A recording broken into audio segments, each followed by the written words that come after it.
Hello and welcome to the Everything is Black and White podcast live on Facebook, Twitter, and YouTube, and later on our podcast channel.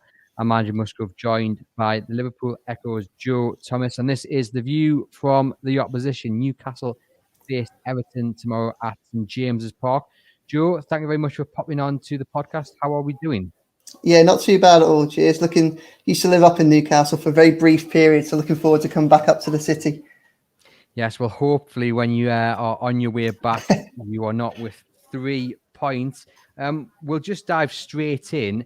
What should Newcastle United fans expect from Everton on Wednesday? Yeah, it's an interesting question because Everton are a team that's very much in transition at the minute.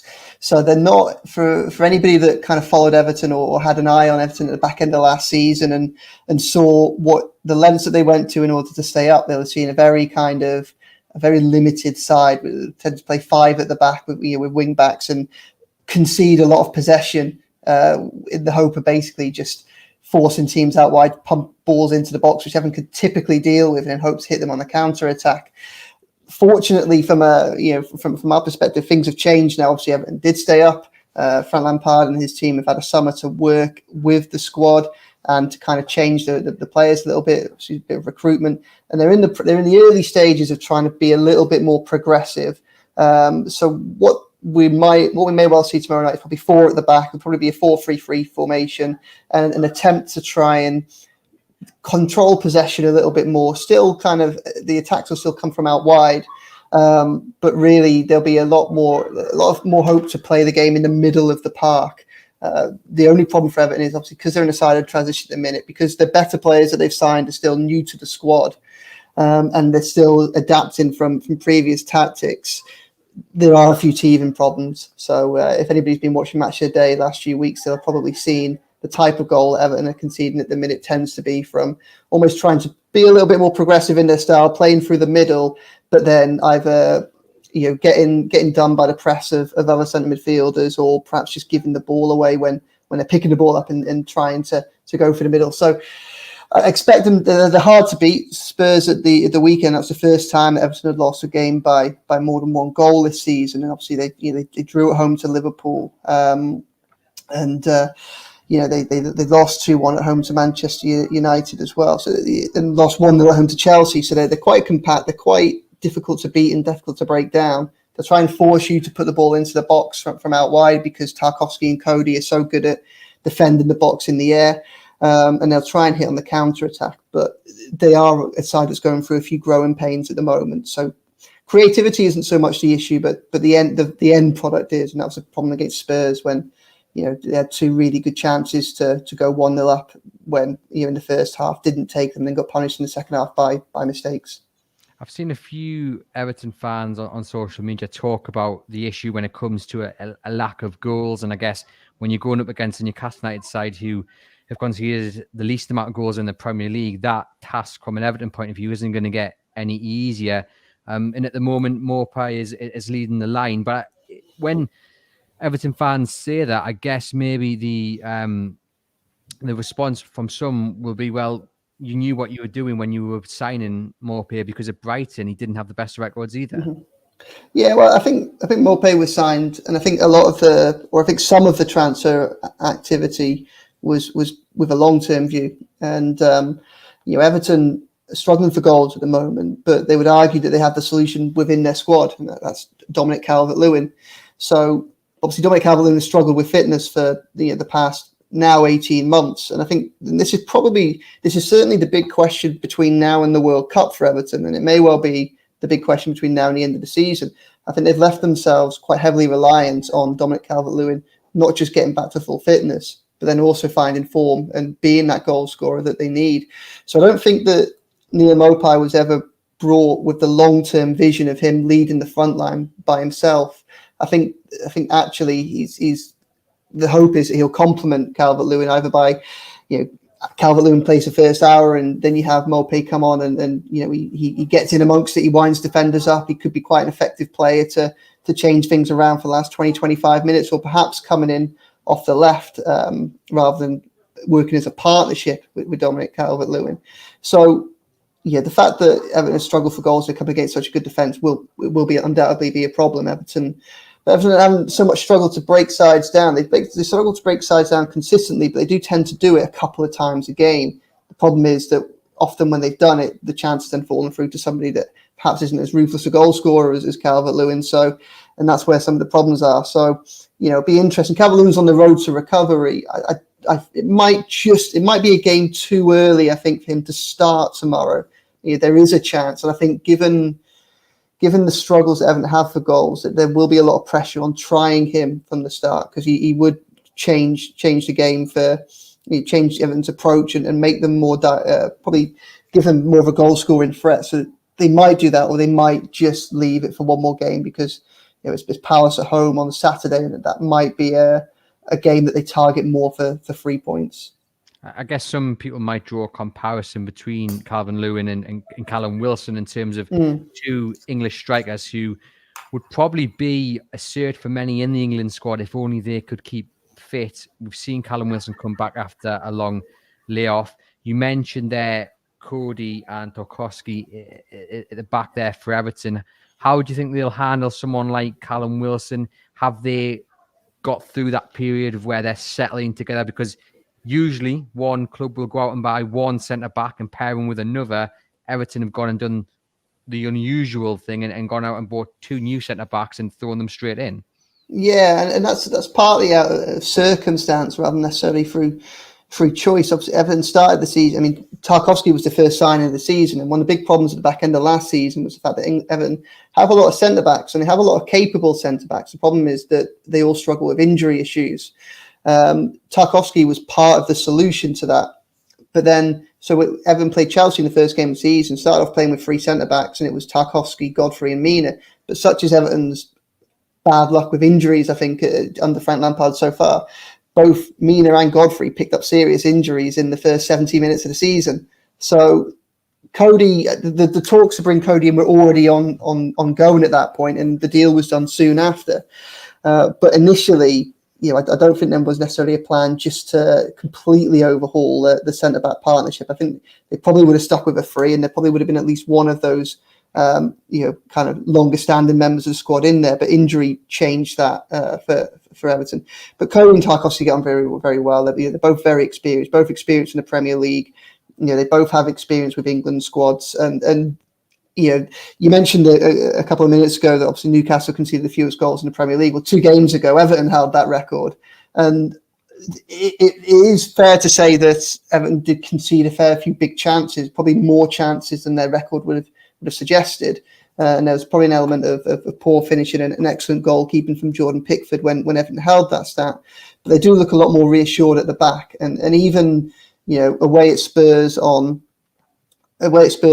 Saturday evening, and for all the attacking threat that Spurs have, they didn't really break Everton down. They put a lot of balls into the box, which Everton largely competed with. And the 2 big chances from open play in that game both fell to Everton. And unfortunately, from Everton's perspective, they missed them, and then they were undone by Jordan Pickford giving away the penalty. So it's Everton, as I say, they're changing. They're getting better, but they are suffering from growing pains a little bit at the minute. So, I think that Cody and Tarkowski, I don't think they fear Callum Wilson. They'll both have experience of playing up against him. But where there might be a problem for Everton is obviously, if they can't keep a clean sheet, can they score 2 to win? And at the minute, that's the issue for them. It sounds like from what you say and the way Everton play is that they might handle Newcastle relatively well, because Newcastle don't tend to put the balls into the box. They tend to like Callum Wilson to kind of run the channel. But at the same time, you do have Kieran Trippier and others who can really supply them. But I wouldn't that's necessarily their first route to goal. And I think Callum Wilson, he really needs a goal as well. So it'll be interesting to see how that adds to his performance. Will there be a bit of pressure on him? There's been, unfortunately for Newcastle, bad news in terms of Alan St-Maximin. This game, he won't likely feature. Alexander Isak, the £63 million man who arrived in the summer, will be missing until after the World Cup. So you talked there about a horrid look of injuries for Everton. Newcastle are seemingly going through this now as well. But those players aside, and I'm sure St Maxim probably would have been your answer to this question, who are you most looking forward to seeing, or who are you most fearing from Newcastle's likely starting 11? I mean, probably it would be the same answer to both of those, whichever of those questions you pose, and that's Bruno Guimaraes. I've yet to see him in the flesh, but he looks like some player, he does. And, I'm kind of excited to see him, but also, also well aware that he could well pose a few threats for Newcastle tomorrow, and he might be able to be the spark. Obviously, can unlock them, and that and you mentioned Trippier. Trippier with his set piece ability is phenomenal, and although Everton deal with balls into the box very well, when you've got someone as good as that who can put the ball into those areas, and that you're always going to potentially create, they're always going to potentially concede chances. So so that'll be an interesting one for them. With so many games coming up, obviously they play tonight, and then they've got another game on the weekend, as you mentioned. They're the same with Newcastle. Newcastle are carrying a few knocks. There was concerns over Fabian Schär, but thankfully it looks like he's going to be fit. There was concerns over Guimaraes and Trippier, but they're likely to be available. How are Everton dealing with the schedule this week? Better than they would have done last season, I think, and I think that was a key part of the recruitment in the summer. This is a team ultimately that was in a relegation battle right to the bitter end last season. So I think there's been an acceptance from the fan base that you can't overhaul that and change that just in one window alone. But one of the key things that Lampard and the director of football, Kevin Farwell, sought to do was create a side that was more resolute, that could be more resilient and more robust to the pressures of the Premier League fixture list. Obviously, they've had a lot of casualties already, but they're the same casualties that we saw last season. So Dominic Calvert-Lewin, Ben Godfrey, Yerry Mina. And with the exception, really, of Dominic Calvert-Lewin, decent replacements being brought in. Cody and Tarkowski seem to deal very well with the rigours of the Premier League season. Tomorrow, Everton aren't without issues. I mean, the big question, as it has been all season for Everton, is the state of Dominic Calvert-Lewin and what role he can play, because he's so important to them. Nathan Patterson, who's a right back who started the season for Everton, is a really promising player, and he played really well. And he picked up a bad injury on international duty with Scotland, and he's been a big loss. Everton are lucky to have an experienced professional and someone who's composed and calm under pressure, Seamus Coleman coming in. But what it has done is it has meant another big change to a defensive unit that keeps undergoing big changes, even with the best of forward planning. So, I mean, Patterson will be out, we have Coleman playing. One thing we will have that will be of interest to probably a lot of people watching the game tomorrow is Anthony Gordon will return. So he's back in the squad for tomorrow. He missed the game against Spurs because he was banned because he'd already picked up 5 yellow cards. So he's definitely back in the squad tomorrow. We know that. And he'll be competing for a starting role. I'd be very surprised if he didn't get one. He hasn't been on the best of form in the past few games, but he did start the season well, and he does make Everton more direct, more dangerous, running at fullbacks, running out wide, running at the covering centre back. So that should help Everton as they try and put pressure on Newcastle, and certainly as they try and relieve the pressure on their own defence. Yeah, of course, a man that was heavily linked with Newcastle in the summer. What we will do now is hear from Everton manager Frank Lampard, who spoke to the press earlier today. He was asked several questions, and including whether he can see any comparisons between Newcastle and Everton. So this is what Frank Lampard had to say. Judge, do you see parallels between the assignment you've picked up here and what he's been able to achieve up there? Not quite. It's a different situation. As I say, it's not, and this is not for me to focus on Eddie's situation, because I don't know. When you do this job, you realise there are a million things you don't know from the outside. But what is clear is their situation, and probably things that have happened with us, with coming in and the squad and really fighting off relegation, Richarlison leaving, trying to rebuild in different ways. It's different situations completely. But as us as coaches, we're working just to try and get improvement. That's all you can do every day. And Vinny spoke about Newcastle's record, only 1 defeat this season, 6 draws along the way there. If you're trying to chart progression, is that it? Showing a bit more resilience, digging out points when previously you might not have done? Yeah, and we've done that this year, to be fair. As Newcastle are doing there, you become more robust as you improve. I think And there's always balance of recruitment and work on the training pitch. And we've both had our different versions of that, and Newcastle are a robust, hard-working, physical team as well as quality. And I always admire that in a team when they have those attributes. So we feel that we have those as well, but we're probably, we know we're steps behind in terms of the of where Newcastle are and where we are, because we just know where we're at. You can feel it in the club, but there is a level of optimism around, because I think people see little shoots of improvement. But our job, as I say, I keep saying the same thing, is to just keep working. And with this game, it's just a very tough match in front of us. Very tough match, a tough crowd, an evening game.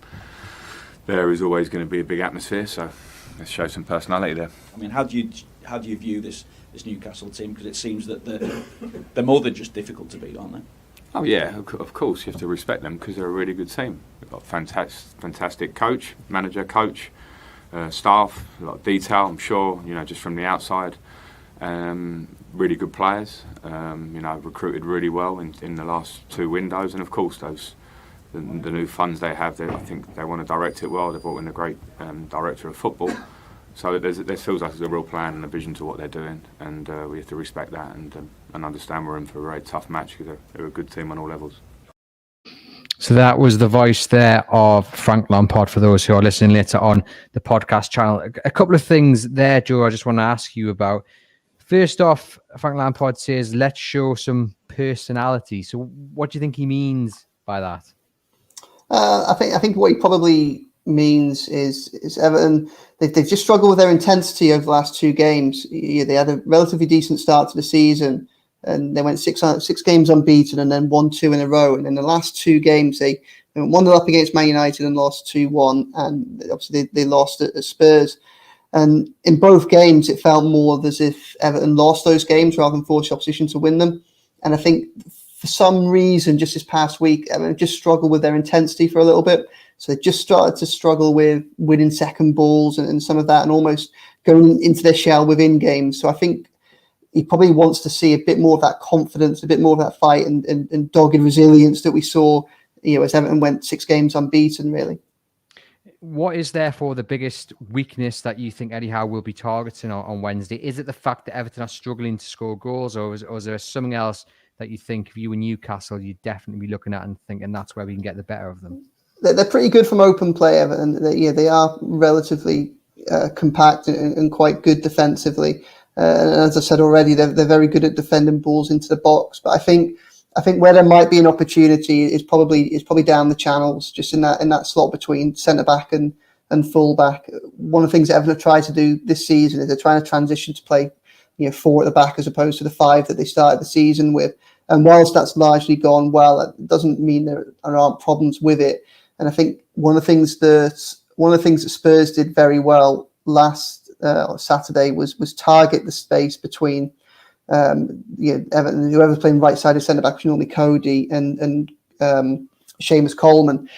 And they just had a little bit of joy down that right. They tend to overload down the right, Everton's right-hand flank. And because of Everton playing free in centre midfield, they quite often ended up being left free on 2. And it just enabled Spurs to put in a lot of really dangerous balls in from Everton's right-hand side. And I think that'll be a little bit of a concern. Although Everton did really well to defend them, and although heading balls away from the 6-yard box and the penalty spot is something Everton are pretty decent at, that's an area where it felt like Spurs had some success at getting at Everton the other day. The other thing that I found quite interesting was Frank Lampard saying we know we're steps behind Newcastle. Now, because interestingly, before the Newcastle United takeover happens, I was one of these people that would look at Leicester, look at Everton in the same boat and say, that's what you kind of want Newcastle to be in terms of the ambition. Now at Everton, it clearly hasn't gone quite to plan. They spent a lot of money and haven't got anything for it. But very early on, you saw that they were at least trying to do something. So for him to say they're steps behind, is that an indication of just how badly wrong it has gone off the pitch? Yeah, I think so to a certain extent. I think what you see with Newcastle and with Eddie Howe is you see what happens when the recruitment goes right. It's sensible, common sense recruitment players that you can get in that you both know improve the team, but will also understand the privilege of playing for a club that big and of that size. And I think that perhaps where Everton went wrong is once they had access to money to be able to afford a better quality of player, it wasn't particularly joined up thinking. They weren't thinking of the long term. You had individual managers and directors of football that were kind of operating to their own plan, but not thinking of creating a common thread that could outlive them. So every time someone changed, a new imprint, a new idea, a new culture was kind of forced upon on the squad, and players brought in to back that up. And by the time you got to the end or the middle of last season, what you had was a Frankenstein squad of lots of people's different ideas that didn't quite make sense as you tried to put it all together. As a result of that, Everton ended up in the situation that they were in, and I genuinely think that Lampard and his staff did a very good job at helping Everton stay up in the circumstances, especially when you throw in some of the bad decisions that went against them later in the season, and also the injury problems that they had. So I think what you see with Newcastle is you see sensible recruitment and what can go well when you do it, and obviously they have improved. Now, obviously you have your own teething problems. It's not like you're going out and winning every single game, but you can see a genuine improvement, and that's reflected in the points that you get and in your position in the table. I think Lampard is picking up the shattered debris of recruitment that's gone wrong, and the first thing that he's got to do first was make sense of it enough to survive, and then begin to mould the squad in its own shape. And that will always take a couple of transfer windows. One is you have to try and find opportunities for players that might not be part of the vision elsewhere, but also because you've got to try and convince the right people to come to the club and buy into the project. So I think they are a couple of stages behind, because obviously the other one is with the FFP, because of the sensibility behind some of Newcastle's recruitment. When Eddie Howe come in, he's right at the beginning of the process. So he's got he's got lots of funds that he can use to take the Everton squad forward, to take the Newcastle squad forward. Lampard comes at the end of that process for Everton. So not only does he come at the end of that process when you've got a failed recruitment system that's left the squad that needs patching up, he's come at a point when there's hardly any room for manoeuvre within the FFP, because Everton has spent so much money poorly to get to the situation we're in the first place. So he's got a team that he inherited a squad that had a lot of problems within it and needed a lot of help, and he inherited a situation where he doesn't have the funds available to necessarily do that easily. So in that respect, I think it's fair to say that they're still a few steps behind where Newcastle currently are. The ambition is obviously to follow them up the table and to compete at the top level as quickly as possible, but I think there has to be an acceptance that given the situation that Lampard inherited, that will take a bit of time. They did find some money in the summer, and one man who did arrive at Everton was Amadou Unana. I think I've pronounced that right. £33 million from Lille, and he seems to have been he played really well against Tottenham. How was he bedded in? Is he one of the real key players Newcastle have to look at on Wednesday and try and stop? Yeah, he's a good player. I mean, he's a young player, and he's inexperienced, and he's learning life in the Premier League and still learning life as a top level professional footballer. But what he's got under Lampard is he's probably got the perfect tutor for it. So he's come in, and I think partly just because of injuries and the situation, he's basically come straight into the side, and he's shown a level of ability and a level of maturity that I think has impressed a lot of people. He is an exciting signing. He is a player for the future. I think a lot of Everton fans were, surprised when we were able to pull off a deal for him, and he's probably one of the core group of players with the likes of Anthony Gordon and James Garner, who they also signed in the summer, and Nathan Patterson at right back, and a couple of others who could they haven't reached their ceiling yet, and their ceiling looks like it might be quite high. So if Everton can keep hold of them for a couple of years and nurture them together and get them growing together, they could form the bedrock for the improvement, the sustained improvement that Everton are hoping to achieve in the next few years. I'm going to hear again from Frank Lampard. He was asked once again in his press conference this morning about his take on Newcastle's ownership, which of course is co-owned by the PIF, which is the sovereign wealth fund of Saudi Arabia. This is what he had to say. Hi Frank, you mentioned there before about Newcastle and sort of obviously on a different journey from you, and obviously the money that they have. Do you think it's fair that they've got resources where they can call on a sovereign wealth fund to help their development? I think in modern football, everyone has a different position, a different perspective, and sometimes it changes. Sometimes I think it's a reason that we embrace and love the Premier League. I lived the Chelsea story as a player. I viewed it and touched on it as a Manchester City player for a year. And there are, I think, a lot of stories within there on a football level purely that you can just embrace and love about. You know, I saw City got voted the Club of the Year last night for the many good things I know they do on and off the pitch. So everybody's different, and this thing of financial fair play for me is a bit strange. I never kind of understand it, because if it was financially fair, there are a lot of teams that have a lot more income than we do, for instance, and can spend a lot more on players and wages, and that's the story of the modern game. So it's all relative. That's where I stand on that one. Yeah, but I think Jurgen Klopp's talking about Manchester City since you bring it up. He's saying you can't really compete with other than Manchester City or Newcastle, because they've just got the. Yeah, but Liverpool have competed with them. Liverpool have competed with them with great coaching and great players and great recruitment. You know, they brought in Virgil van Dijk and Alisson and all these players, and whilst being strong, they can keep re-strengthening and changing and all those things. So I think maybe you view it at this moment in time with Liverpool, with the form they've had, they're clearly going to be back up amongst it. So I think, as I say, I understand what he's saying to a degree. I can probably say the same when I'm talking about Newcastle. We're not there because they can spend 200 million in 2 windows, and we can't. We have to. Our net spend is much less.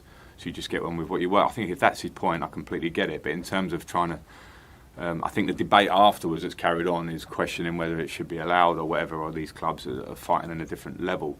Maybe they are, but maybe that's just the Premier League and the way it is. And I don't think it's the worst thing. As I say, I particularly look at the story I was involved in as a player and Manchester City, which I touched on, and particularly when I think about City in terms of how they handle themselves on and off the pitch. I think they're a fantastic example. That's my opinion. So there we have it. He's actually been getting quite a bit of praise from Newcastle fans for his answer, who think, I've seen people describe it as a logical answer. I thought it was a very sensible answer as well. And he's obviously, as he's mentioned, they've gone through the experience of clubs who've had massive takeovers. What is the feeling amongst, first of all, Everton fans? How do they look upon Newcastle now they have been taken over by, as some people would say, the richest group in club football? Well, I think most of if we stick to how that's reflected on the pitch, then we know that it's a Newcastle side that is obviously competing at the higher end of the table now, whereas at one point last season, obviously they were potentially going to end up in the relegation battle themselves. So I think where the flip is that I think that Everton go to Newcastle tomorrow, not necessarily fearing the worst, but knowing that they're going to go for a tough game, knowing it's going to be a side where Everton are the underdogs because of the recruitment that's gone on there, and as mentioned earlier, because of the way in which that recruitment has sensibly been managed. So I think Everton fans will go tomorrow thinking that they're the underdog, and I think if Everton can get a point, I think most people will be happy. Do you think that's the expectation from Everton fans, that it is a point is maybe the best result they can hope for? Not that they can hope for, no. There's a lot of talent within the Everton side, and it's an Everton side which, albeit kind of, as I say, in the very, very early stages of its transition, it is showing glimpses of what it can do in games. They could easily have come away from the Merseyside derby with 3 points. They could easily have taken something off Chelsea on the first game of the season, and they could easily have taken points off Spurs and Manchester United before that. So this is an Everton side that kind of has both the leadership and the culture and the ability on the pitch to compete over 90 minutes with very, very good sides. The problem that they've got or had so far is in order to convert good performances into wins, they haven't quite had that moment of ruthless. They haven't quite got the ruthlessness or that. They just lack that additional bit of quality, which means if you only get one chance in a game, and obviously chances are going to be hard to come by against a side that defend as resolutely as Newcastle. Everton don't quite have a player that you'd say, you know what, I'd put my house on him scoring. That might be different in a fortnight when Dominic Calvert-Lewin is hopefully back and firing fit, but it isn't at the minute. So, Everton have to take their chances. And I think there's an understanding that they can create them, but too often they fall into players that perhaps aren't as ruthless as they could be. And as a result, albeit Everton have improved massively at the back, it puts a hell of a lot of pressure on your team if you're struggling to score goals to still to keep a clean sheet in order to come away with points. So I don't think Everton will go to Newcastle with fear, but I do think that Everton will go to Newcastle kind of thinking, early stages of the progress against a side that's had a lot of money spent on it, is in very good form, Everton confidence knocked after 2 defeats on the bounce, and I think that fans will probably be, when fans are looking towards where they want to be at the break for the World Cup and where they want Everton to be in the league and how to feel comfortable, they're probably looking at the start of their acquisition of points, hopefully starting from Saturday and going onwards, and probably tomorrow being, a bonus if they can get anything from it. Just going back to the ownership question, you've mentioned there how recruitment hasn't been brilliant. Frank Lampard alluded to what he kind of had to come in and deal with off the pitch in his pre-match presser there. Is there a frustration do you think there's a frustration from Everton fans when they look maybe at Newcastle and what the owners have done, bringing in, Dan Ashworth, bringing in Darren Eales, these people who've got real experience in the areas that they've been brought in to do, top names, and it's worked well so far. Is there a frustration that, it's such fine margins? Because obviously if it worked at Everton, they would probably be up there in the top 6 now, an established top 6 side, whereas it hasn't worked. They're mid-table kind of thing, and whereas Newcastle seemingly got it right so quickly. I don't think there is at the minute, to be perfectly honest. I think there would have been, last season when Everton were in the relegation battle that they were in. The frustration is very much the recruitment that predated Frank Lampard rather than anything that Lampard has done. His summer transfer window of him and Kevin Fowler was actually largely positive, and I think most people would say that he's probably a striker short of doing as well as he could have done in the summer transfer window. And I think behind the scenes, actually, Everton have made a lot of positive changes in the past 6 or 7 months. They've overhauled their footballing operations. They've got a manager in that has built a rapport with the fan base and seems to be making decisions that, at least make sense, or he's aiming for things that the fans can agree with. They brought in a director of football who, again, is making sensible decisions. It looks like there's a strategy at Everton, and it might be for the first time in 5 or 6 years. But for the first time in that period, it looks like Everton are making decisions on and off the pitch that make sense. Now, such are the consequences of how the club has been managed over the past 5 or 6 years. They're starting from a much lower platform in order to try and move forward, but they are making strides forward. So I think behind the scenes as well as on the pitch, I think Everton fans are largely backing what they've seen, confident in the people that have been appointed, and hopeful and believing that progress will be made. But what I do think is there's an acceptance that progress would be slower than, say, for instance, what Newcastle have been able to achieve, just because of, they haven't walked into a scenario where Frank Lampard can spend all that money because of the mistakes that have been made in the past, not because their money wasn't there, but because of how it's been handled over a long period of time. One of our viewers, Al Stapleton, says we aren't competing at the high end of the table just because of money. Squad is fitter. Existing players have been coached professionally to get the better performances possible, and everyone is committed. Before I ask you about Jordan Pickford, because a lot of people have asked about Jordan Pickford, and there's a couple of side stories there, him being a Sunderland lad, and of course the battle for England's number 1 as well. I just want to ask you briefly about Rafa Benitez. I'm sure people watching and listening might have been having a private sweepstake in their head about how long it would take me to ask you about Rafa Benitez, because I'm sure at some point on Wednesday night there will be at least one chant that was last season when the two teams met at St James's Park. Just talk to us about, because I guess this links into what Frank Lampard was saying there, what he had to come in and try and piece back together. You said he was picking up the pieces of the past. How much of that was down to Rafa Benitez? Because, of course, he is still adored here on Tyneside. Yeah, probably straw that broke the camel's back, to be honest. Indicative of the bad decisions and the poor judgment of the years earlier.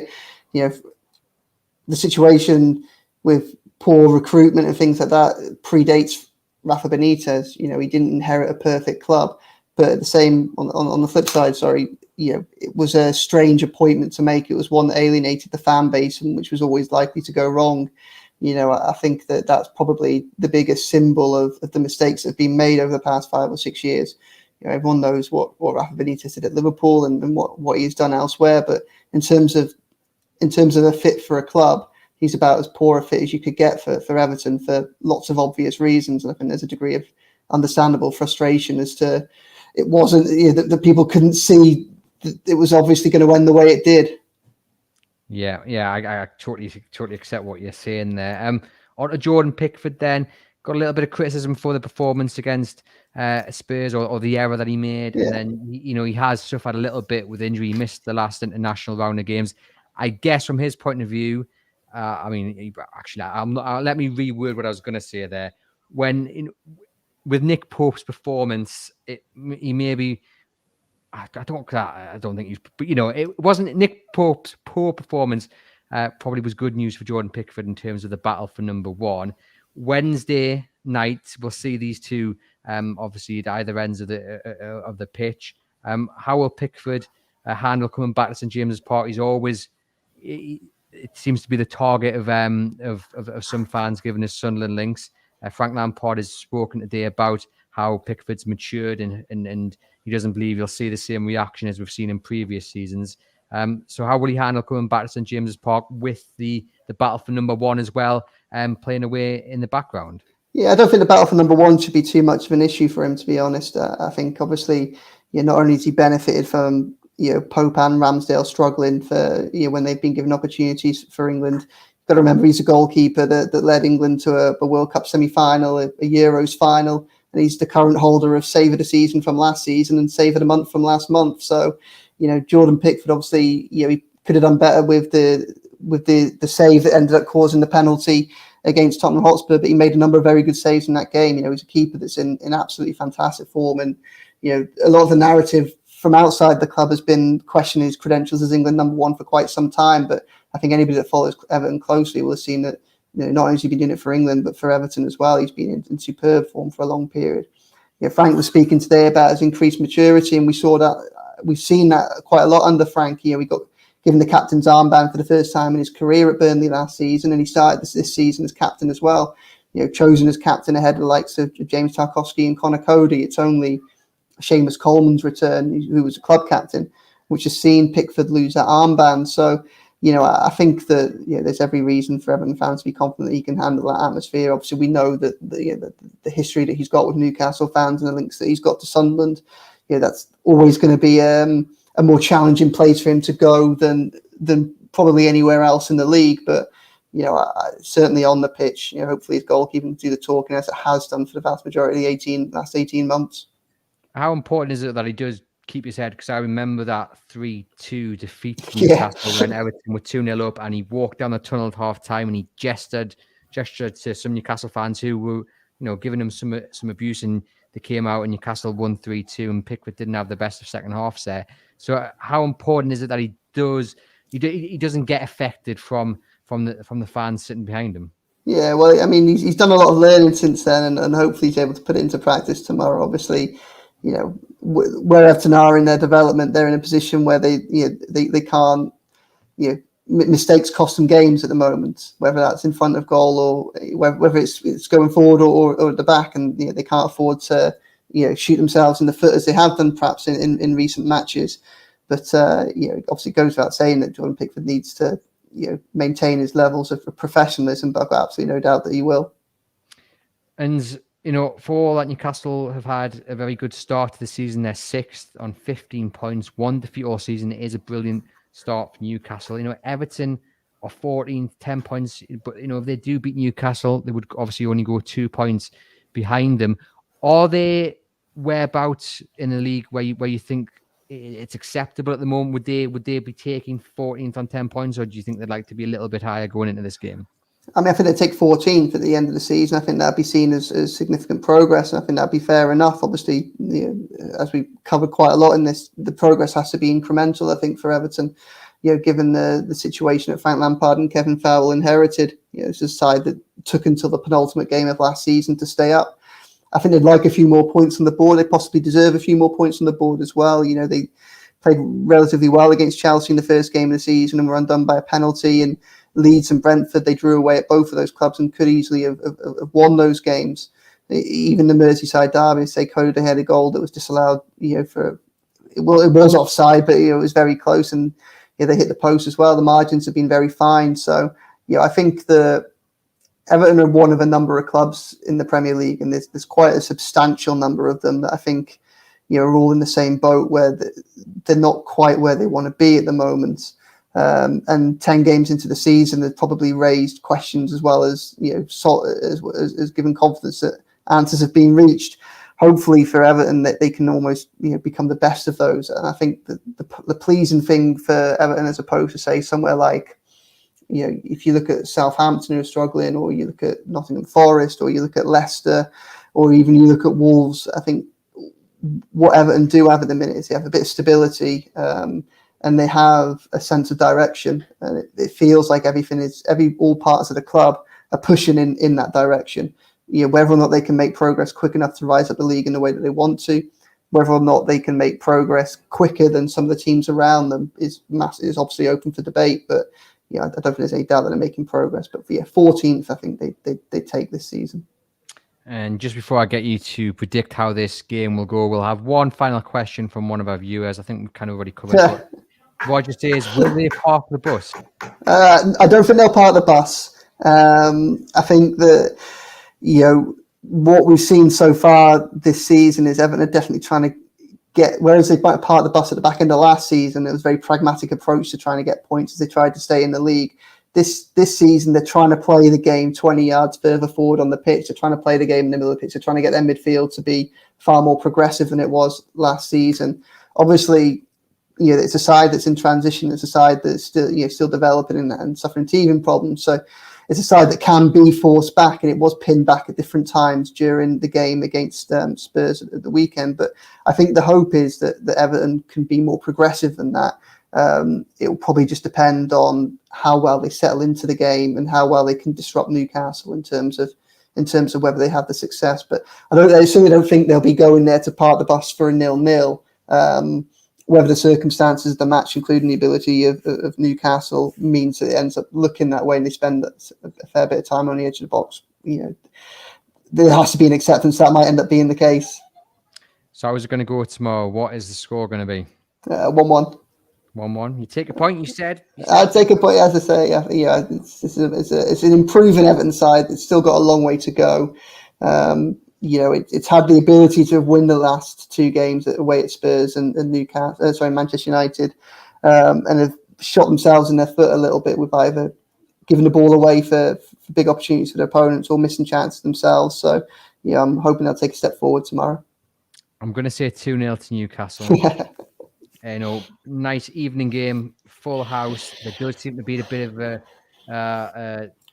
bad, I don't want to say bad blood, but I don't think Newcastle fans particularly like Everton. So it always seems to be a bit of a feisty atmosphere. So I think the atmosphere will be quite something, as it was when I remember the last game at St James's Park. I think it should be a good game, and we will bring you live coverage on Chronicle Live through our live blog, and you can head over there now to see what Eddie Howe had to say in his press conference, as well as Everton manager Frank Lampard, and plenty of other great content. And you can catch Joe over on Liverpool Echo as well, bringing you the Everton point of view ahead of Wednesday's game. This has been the Everything is Black and White podcast. Joe, thank you for popping on to the podcast. Safe journey up the Tyneside tomorrow. Thanks for having me. And to everyone watching and listening, please remember to hit that subscribe button through whichever platform you're joining us through, and enjoy the rest of your weekend from a Newcastle point of view, hopefully with 3 points on Wednesday.